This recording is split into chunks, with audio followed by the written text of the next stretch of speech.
जय योगेश्वर. आपण खूप दिवसापासून प्रज्ञानम, सज्ञानम, अज्ञानम आपल्या भगवंतानी आपल्या या शरीरामध्ये काय काय गुण भरलेले आहेत ते आपण बघतोय आपल्या भरल्या वांग्यामध्ये. त्याच्यामध्ये आता पूजनी दादाजींनी परत धृती समजवलं आहे आपल्याला. धृती म्हणजे काय तर थकल्यांना प्रोत्साहित बनवण्याची शक्ती. आणि ही शक्ती आपल्याला धृतीपासून मिळते. मग ही कशी आपल्याला मिळवायची तर दादाजींनी सांगितलं की 2 कारणामुळे आपल्याला धृती हे होतं तर एक कारण म्हणजे इंद्रियांमुळे आपल्याला थकवा येतो. आणि दुसरे म्हणजे नैराश्य. तर इंद्रियांनी कसं काय थकवा येतो तर आपले इंद्रिय जे आपण भोग बघतो तर ते म्हणजे त्याचं उदाहरण द्यायचं झालं तर ययाती राजा. ययाती राजा असा होता की त्याचे भोग भोगून पण त्याचं मन तृप्तच होत नव्हतं आणि म्हणून त्यांनी आपल्या मुलाचं तारुण्य घेतलं होतं. असा हा ययाती. आणि दुसरं म्हणजे नैराश्य. जेव्हा माणसाला नैराश्य येतं तेव्हा पण त्याला थकवा येतो. आणि म्हणून मग पूजनी दादाजींनी समजून सांगितलं की बुद्धिपूर्वक मला भगवंत सांभाळतो भक्तीतून.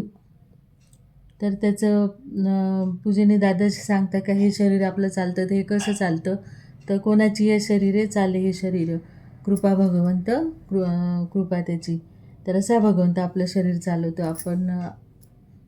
तर मग आता आपल्या जीवनामध्ये काय पाहिजे तर ध्येय पाहिजे. मग ध्येय कोणतं पाहिजे तर पूजेने दादाजींनी सांगितलं की एक फौजी असतो आणि त्या फौजी लग्न होऊन त्याचे 2च वर्ष होताना एक छोटं बाळ असतं.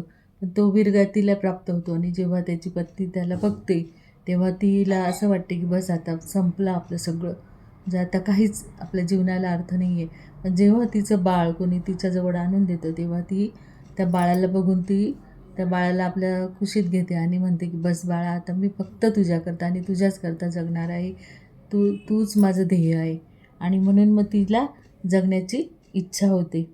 आणि तसंच आपण एक पूजनीय दादाजी नेहमी उदाहरण देतात की पार्वती माता. जी पार्वती माता होती तिला शिवशंकरासाठी ती तपश्चर्येला जंगलात गेली होती आणि तिथे ती खूप तपश्चर्या करत होती. पण तिची एवढी तपश्चर्या चालू होती का शिवशंकर बटुरूपामध्ये आले तिची परीक्षा घेण्यासाठी आणि तिला त्यांनी सांगितलं की तू कोणासाठी एवढी उपासना करते की तू बघितलं का त्याला की तो शिवशंकराचं कसं आहे रूप. तर त्याला सगळ्यांना 2 डोळे आहे पण त्याला त्रिनेत्र 3 नेत्राचा आहे बुवा तो. आणि स्मशानात राहतो, अंगाला राख फासतो म्हणजे भस्म लावतो. आणि अशा सोबत म्हणजे शंकराकरता तू तपश्चर्या करते. तो अलक्षण आहे, त्याच्या आईवडिलांचा पत्ता नाही आहे. आणि मग ती पार्वती खुश होते आणि पार्वती म्हणते की तू सगळी त्याची निंदा केली ती मला बिलकुल नाही आवडली. पण त्याच्यामध्ये तू एकच चांगला बोलला आहे आणि तो म्हणजे अलक्षणा आहे. म्हणूनच मला त्याच्यासोबत लग्न करायचं आहे आणि तेच माझं ध्येय आहे म्हणून मी तपश्चर्या करते. अलक्षणाने म्हणजे त्याला आईवडील नाही आहे. ज्यांना आईवडील नाही त्याचा जन्म नाही त्याच्यामुळे तो त्याला मृत्यू पण नाही आहे. आणि हे एकच तू चांगलं बोललं आहे म्हणून मी तुला माफ करते. म्हणजे तिचं ध्येय काय असतं तर शिवशंकराला भेटण्याचं. असंच आपल्याला आपल्या पण मध्ये ध्येय असलं पाहिजे. आणि दुसरं उदाहरण घ्यायचं झालं तर लोकमान्य टिळक. लोकमान्य टिळकांनी पण स्वराज्य हे मी मिळवीनच, हा माझा जन्मसिद्ध हक्क आहे आणि ते मी मिळवणारच म्हणजे हे ध्येय होतं त्यांचं पण. तसंच स्त्रिया पण व्रत घेतात आणि व्रत घेतल्यामुळे मग त्यांच्यामध्ये पण ध्येय येते बा की मी हे मिळवेलच. आणि ध्येय कोण देतं तर आपल्याला मातृदेवो भव, पितृदेवो भव, आचार्य देवो हे आपल्याला ध्येय देतात. तसंच आपण सकाळी प्रार्थनेला बसतो तेव्हा आपण म्हणतो की ओम पूर्णमदा पूर्णमिदं पूर्णात पूर्णमुदच्यते. हे भगवंता तू छोटा पूर्ण आहे तर मी मोठा पूर्ण आहे.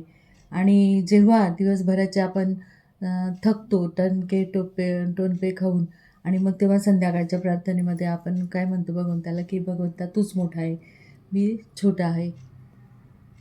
कारण की अविनयमपनय विष्णू. तेव्हा आपली दिवसभरातली हे करून आपले मस्ती निघून जाते आणि म्हणून आपण म्हणतो की भगवंता तूच मोठा आहे तूच खरा आहे.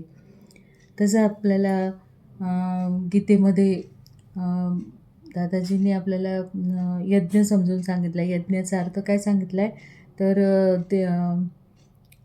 यज्ञाचा अर्थ त्यांनी सांगितला आहे की एकाच विचाराचे समूहाचे सगळ्यांनी एकत्र येणं म्हणजेच यज्ञीय कार्य होतं. संगतीकरण, मैत्रीकरण आणि देवपूजा हे तिन्ही मिळून यज्ञ होतो. संयम म्हणजे धृती वाढवा, भगवंताला मिळविनच. आणि म्हणूनच आपल्याला पूजनीय दादाजी आपल्याला 15वा अध्याय म्हणायला लावतात. हा 15वा अध्याय म्हणजे काय तर पुरुषोत्तम योग आहे आणि तो आपल्यामध्ये यायला पाहिजे म्हणून आपण 15 अध्यायाचं पारायण करतो.